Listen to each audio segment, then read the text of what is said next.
What's this meeting about anyway? I don't know. I think Doug called it. I'd like to thank you guys for coming. I don't want to take any more time than is necessary, so let's get this started.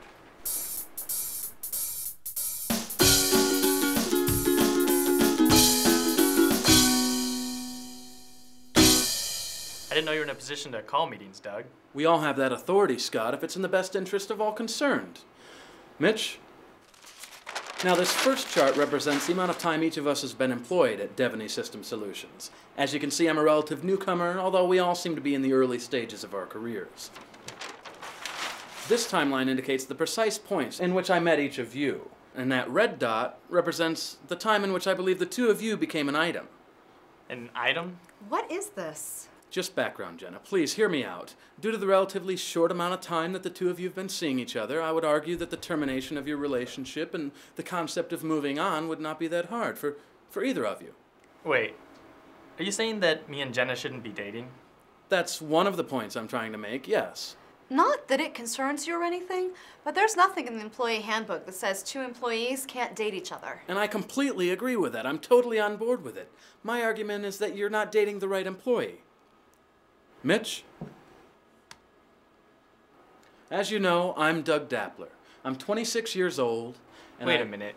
You called this meeting so you could hit on Jenna. I'm not hitting on her, Scott. I'm merely presenting an alternative. Look, you know Scott. You've been dating him since the red dot. But you don't know me that well, so I'm just trying to give you some information so you can make a more informed decision. But I'm not interested in you like that, Doug. Besides, Just hear me out, please. It's completely your decision. Now I'd like to move on to something I like to call the 25 C's of Doug. We'll start out with some of the shallow stuff, the surface stuff, and then get a little deeper as we go. Getting pretty deep already.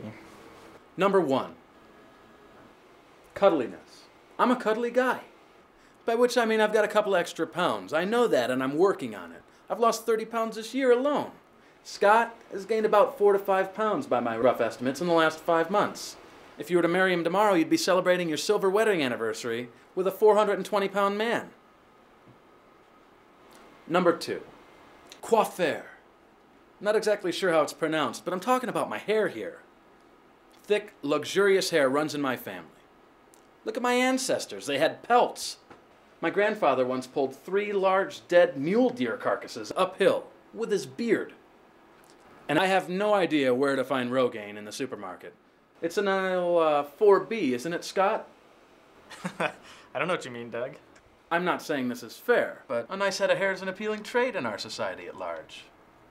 No offense, Mitch. It's the world we live in. Number 3, creativity. As you can see from my most recent painting of Mr. Frank Sinatra, I've got a bit of raw, unrefined talent that admittedly needs to be vamped up a little. This is Frank Sinatra. Looks more like Yul Brynner. It's in need of a little refinement. I'd be careful about those Yul Brynner lines there, Kojak. Number 4, children. Release the children. Don't know where you stand on the whole children issue, but it's important for you to know that I'm beloved by kids. Now, kids, there's an innate sense of likability that I exude, right? There's an approachable, affable, yet respectable quality about me, isn't there? You better believe it, Chief. Now that's Scott. How does he impress you?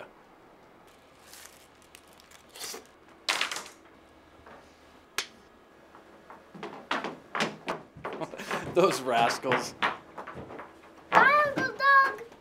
Thanks, kids. Number 5. That's it. We're out of here. Come on, Jenna. Wait, we've got a bunch more slides. We haven't gotten to the deep stuff yet. Please.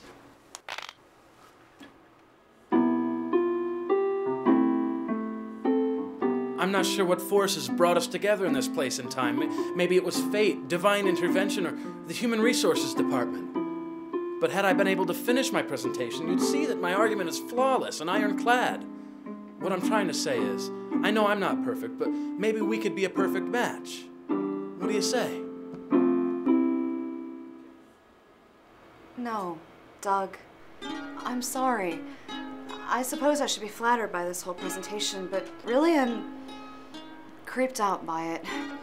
You're dancing pretty close to the edge of sexual harassment here, and I'm willing to overlook it this time. But just leave me alone, okay?